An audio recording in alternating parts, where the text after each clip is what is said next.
இன்றைக்கி வந்து சாயந்தரம் ஸ்நாக்ஸுக்கு கடையில் வடை வாங்க வேணாம், வீட்டிலே நம்ம வந்து சுட்டுறலாம் அப்படின்னு உளுந்து வந்து 200 வாங்கி ஊற வச்சுருந்தேன்.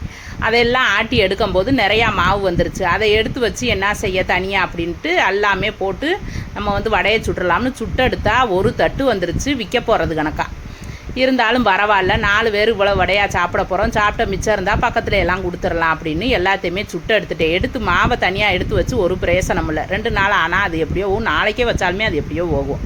அதை எதுக்கு வச்சுக்கிட்டு அப்படின்ட்டு எல்லாமே சுட்டுட்டு நம்ம சாப்பிட்டுட்டு மிச்சம் இருந்தால் பார்த்துக்கறலாம், மற்றவங்களுக்கு கொடுக்கலாம் அப்படின்னு சுட்டு எடுத்தால் நல்லா மொறுன்னு கடையில் மாதிரி மனுஷன் இன்னைக்குதே உண்மையிலேயும் வடை வந்து நல்லா கடையில் வாங்கின வடை மாதிரி இருக்குன்றிருக்கு. இல்லைனா என்னத்தை செஞ்சு கொடுத்தாலும் இது நொட்டை அது நொட்டைன்றது இன்றைக்கித்தே நல்ல முறைக்கு நல்லா டேஸ்ட்டாக இருக்குதுன்னு சொல்லிட்டு போயிருக்கு. அப்படி டேஸ்ட்டாக இருக்குதுன்னு சொன்ன அந்த வடையை இப்போ எப்படி செய்கிறதுன்னு நம்ம பார்க்கலாம்.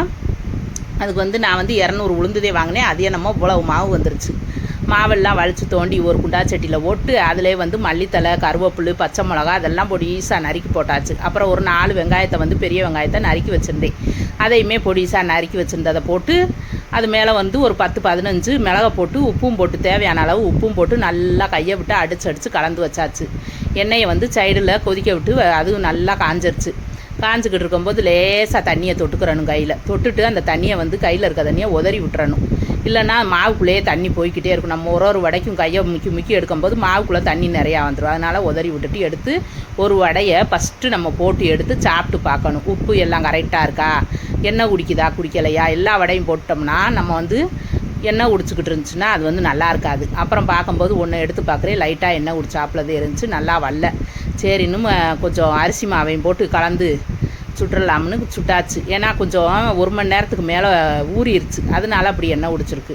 நம்ம வந்து கரெக்டாக 1 மணி நேரந்தே ஊற வைக்கணும், அப்போதே வந்து வடைக்கு நல்லா வரும். கொஞ்சம் நேரம் சேர்த்து ஊறினதுனால எண்ணெய் குடிக்க தொடங்கிருச்சு. அப்புறம் நல்லா இருந்த மாவெல்லாம் போட்டு கலந்து எடுத்தால் நல்லா மொறுன்னு வந்துருச்சு. ஓட்டை எல்லாம் கரெக்டாக வந்துருச்சு.